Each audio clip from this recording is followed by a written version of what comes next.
So Assalamualaikum and good evening. We are Group K from Subject Engineering Project Management EMM 3612. I am Ikmal and my team members will present in this video our project report. And the title of our project is 4G 5G rollout in Malaysia's urban area. So first things first, our project scope. So before determining our project scope, what is needed to be identified is our problem statement. So the problem that we have identified is that 4G and 5G connectivity and coverage in Malaysia is not up to par. It can be upgraded to more efficient and a faster connectivity. We can also expand its coverage. So listed below here is a few parameters to consider when designing and implementing a 4G 5G network. Next slide.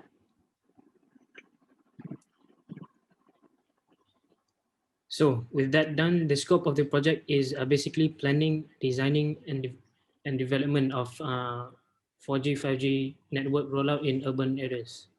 And by urban, we mean areas such as Shah Alam or Serdang or even KL.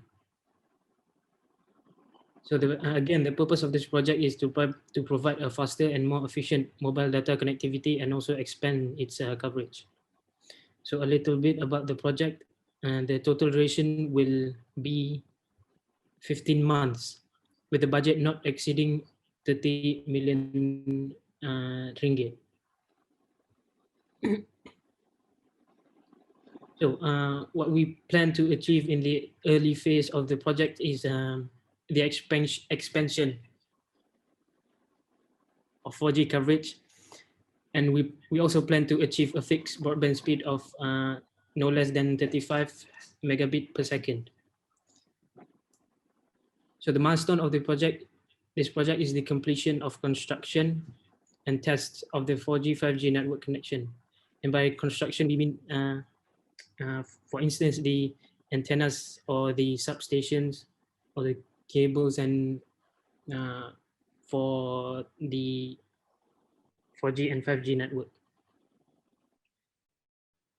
So the final outcome of our project is the ease of accessibility and usage of 4G 5G network for the residents in the urban areas covered. So listed below here is the three main focus of our project. Is the three main focus that is crucial when formulating a strategy. As you can see, there is a target market value, and advertising. So before formulating a strategy, what is needed to be done is a review of the main mission and vision of this project. And then we can proceed by setting objectives and apply the strategy that has been formulated.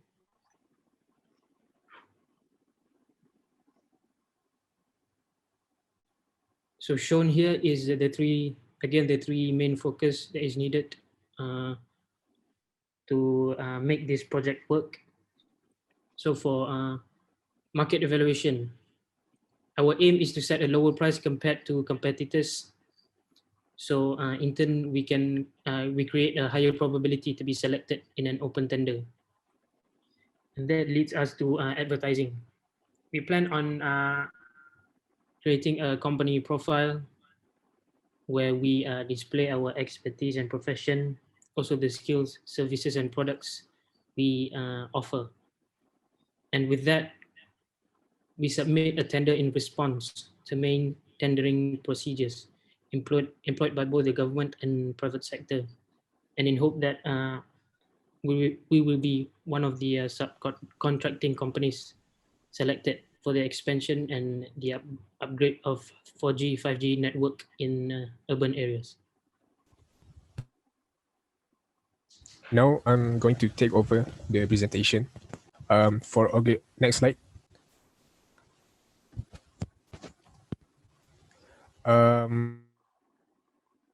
In organizational structure, in this project we are using the structure which called dedicated project team. This approach usually operates as units that separated from the parents organization. And in this chart we can see that at the top is the project manager, which will divide it into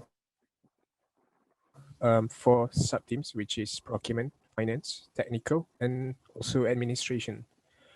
Each one of them will have their own responsibilities for the project. For example, the first one is which is procurement. Um, they responsible in handling supplier contract, logistics, and store management. Um, and then for the next sub team, which is the finance, responsible in cost reporting, planning, and scheduling, and finally the all the accounting matters. And then on the third sub team, which is the technical part, consists of electrical engineer, contractor, and the communication engineer. For the final sub team, which is administration, which will handle things regarding HR and legal services. Next.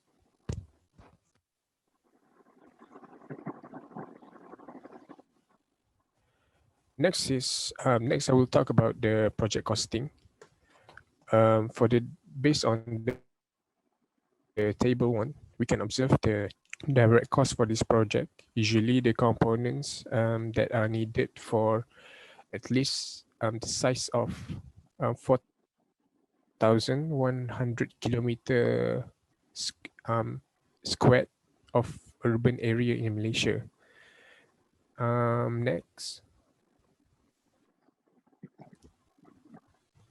the next slide. The table two shows the direct overhead costs that might needed in this project, and as you can see, all the items in the table is what the overhead cost is. Next. Then on cost summary, it shows the direct costs and the direct overhead, which total will be almost 2 million ringgit for the project, and also the 15% GNA direct costs, GNA overhead costs for general and administration expenses. And then the total cost for this project will be 22,824,165 million ringgit, with 8% of contingency fund added if anything uncertainties happen. And the profit taken will be 20% of total costs and contingency, which will bring to total minimum bid, which is 27,754,184 million ringgit. So next I will talk about work breakdown structure for our project. So for our work breakdown structure, it will divide it into seven main phases, which the first phase is scope, second phase analysis, followed by design, project, validation, deployment, and lastly the post implementation review.